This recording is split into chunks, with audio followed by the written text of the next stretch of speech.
So earlier this year, Tissot released the PRX to apparently much success with 3 dial variations. Personally, I very rarely buy quartz watches. My flighty, many Casios and G-Shocks have me quite satisfied in that department. The hype of this watch completely passed me by. However, I could not help but noticing one of my favorite watch YouTubers, Marco Bracca, wearing it constantly and praising it endlessly. So much so, he described it as his favorite daily watch. Then he mentioned during a live show quite recently that an automatic would be released. Naturally, that piqued my interest. So last week, in a moment of weakness, I pulled the trigger, and so here it is.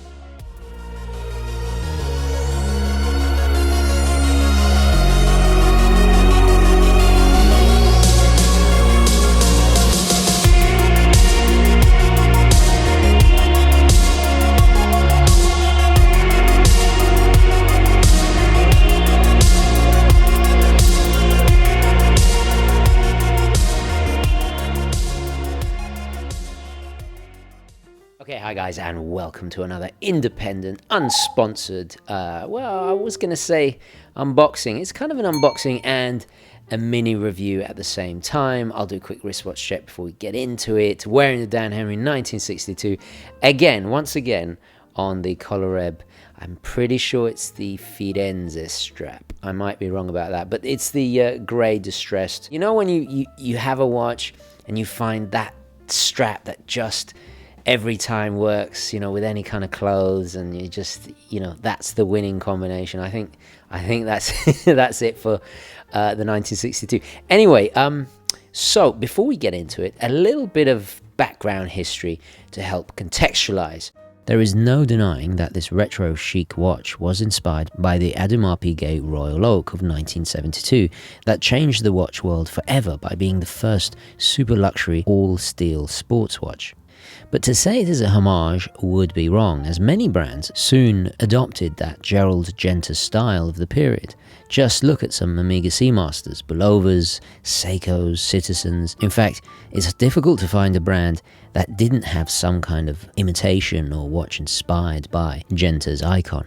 A little bit like the green watch trend of late, with a ton of new releases in 2021. But aside from the brutalist, angular, futuristic aesthetic and integrated bracelet trend of the time, the age of high-end quartz watches was just starting. This was especially accelerated by so many Swiss brands now trying to diversify into aspirational luxury to stay relevant in a turbulent post-quartz crisis world. So I think the original Tissot very much made sense, but of course with the re-release, people demanded automatic. If you know the history of legendary Swiss watchmaker Tissot, their experimentation of trying to make the highest quality watches on a grand scale has been at the core of the company since its inception. From introducing the first mass-produced pocket watch around the turn of the century and into the 1930s, 33.3 caliber chronographs of the 1940s, to being the first to try and create more affordable watches with plastic components in mechanical movements long before Swatch even existed. The automatic caliber, the Powermatic 80 that we see in today's unboxing, is a continuation of this thinking. Oh, and let's not forget the T-Touch introduced in 1999, which was 6 years before the Apple Watch with that touch screen. Let's not forget the innovations that went on with Tissot. Knife check I'm using today on duty. We have the rust lock from Case. Make the first incision. Oh, that's nice. I remember this from the last time I owned a Tissot, all their logos from over the years. I really love that. It's very cool. I think, is there more? Yeah, here we go. Yeah, they're excited as well. I always loved the 1930s one, like used on the chronograph I used to own, if you guys remember that. I still regret selling that. There we go. Oh, look at that. The iconic red box. My God, this really takes me back. I think it's time for drum roll.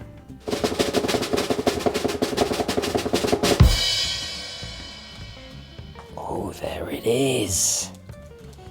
There it is. Yeah, you see, I can already tell this is my concern. Oh, no, wait. It squishes down. great. This is the first thing I wanted to look at, if it folds, because I want to know if it's going to work in my fit in my Unico case. As you guys know, I designed this for a whole variety. I did so many experiments on finding the perfect size, and this is undoubtedly it. Fits in all my trousers. You know, it's big enough for the big watches, small enough to fit in the pocket, and the extra large tab there, and it hooks in, so when you pull it out, the pocket doesn't undo and the watch goes flying. So I can always have a secondary watch on my person, don't have to depend on a bag. But I was concerned that this wouldn't be able to fit, because sometimes with integrated bracelets, and this is very nicely articulated, I mean, even with the plastic on, they can't fold. If you remember the Audemars Piguet Royal Oak I had, it was a pain to store because of that integrated bracelet. Anyway, enough chit chat. Let's take off all this plastic.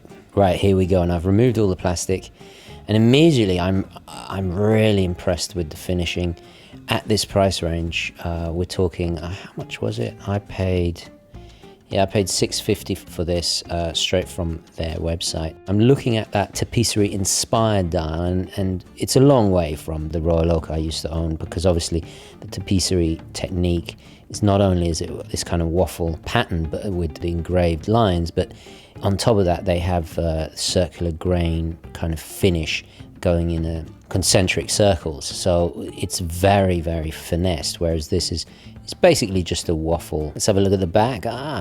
Interesting. So here we have this new Powermatic, incredibly slender. That's interesting. We have bolt action spring bars there. The bracelet is going to be easier to remove. Obviously you're going to be limited on your strap options, but I'm hoping, it's funny they got a screw head to them. I'm hoping Tissot will make straps and stuff all available, although I am very relieved at the articulation here. Something I should really explain is the movement. The Powermatic 80 is quite a momentous shift or breakthrough for Tissot. It was first announced at Baselworld 2012, and its main claim to fame is, of course, that 80 hours power reserve, as the name implies. More than double the movement it's based on, which is an ETA 2824-2, which is only 38 hours, which makes for a great everyday, Monday to Friday watch. Take it off on Friday afternoon, and wear something else for the weekend.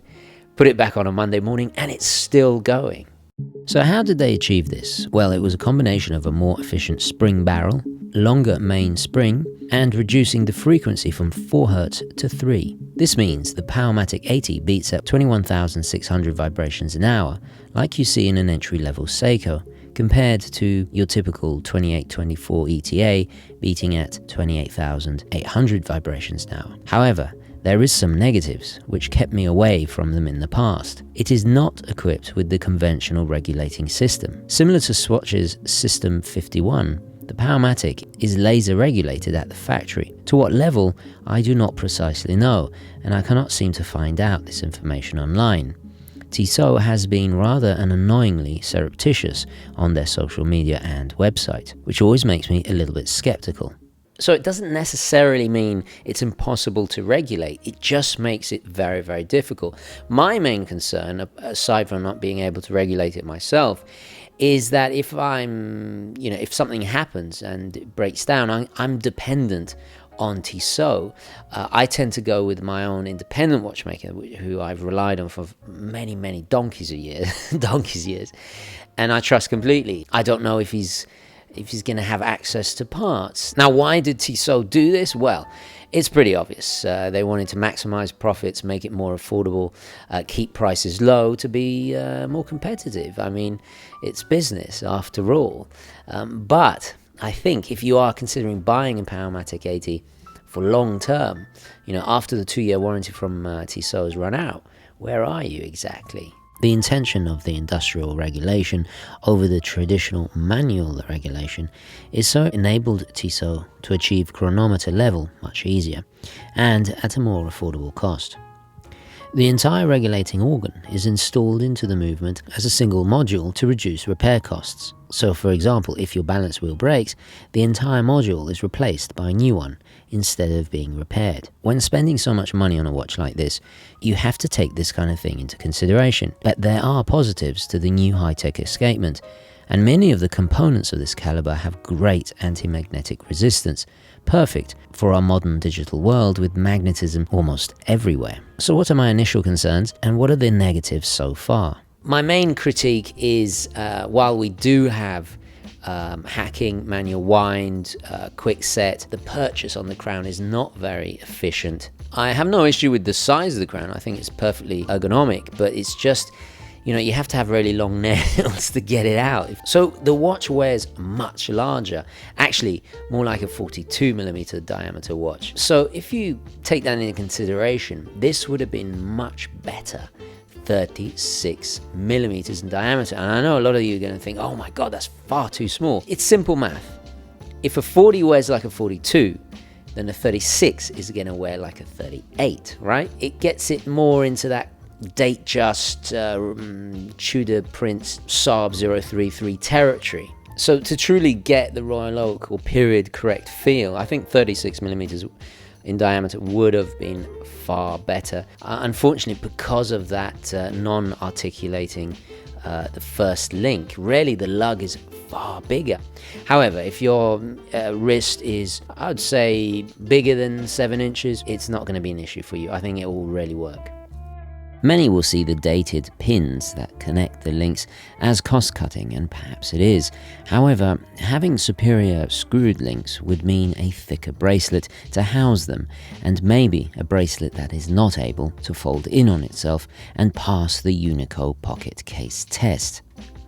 This would also increase the weight, which is currently not too heavy and very comfortable. So totally forgivable in my opinion, especially as the construction of this retro chic watch in general is exceedingly impressive and very solid feeling. The delicately diminutive lume is sadly not that effective and loses its glow quickly. While I am glad it's there and the low light orientation is great with the double application at 12, its performance is disappointingly mediocre at best. I do think the display back is a little unnecessary.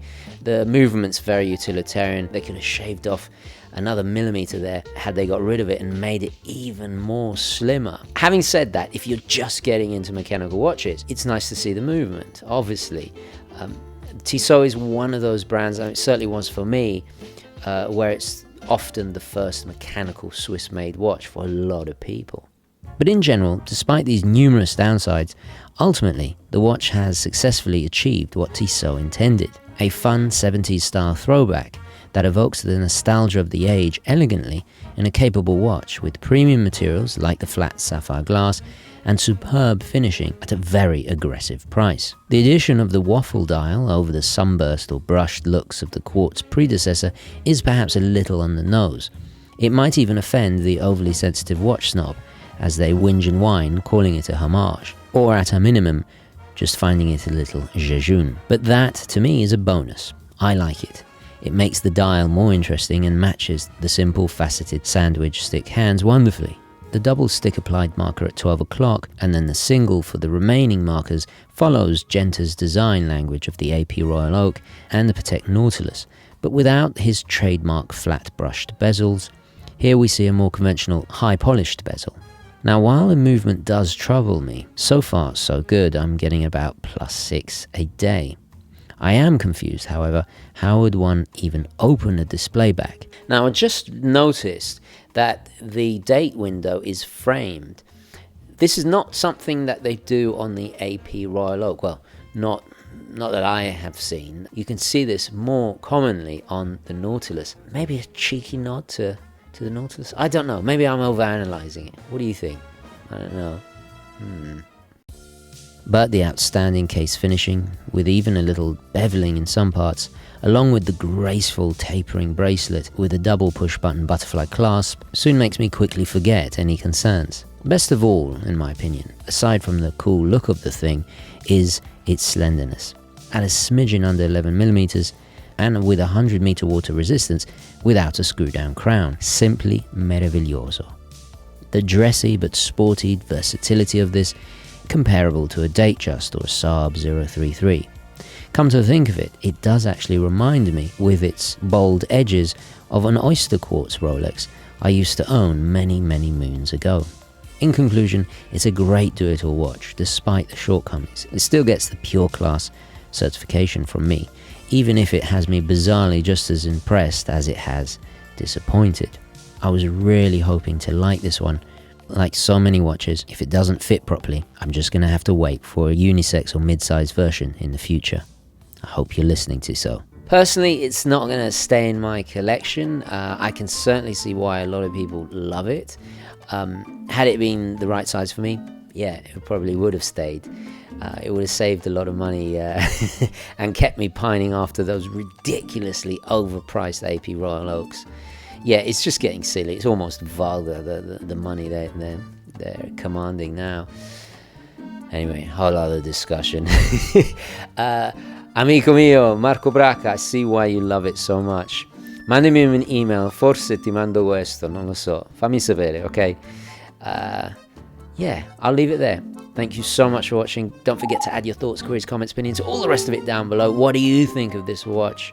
Love to hear that. And don't forget to like the video, and I will catch you in the next one. Okay, ciao.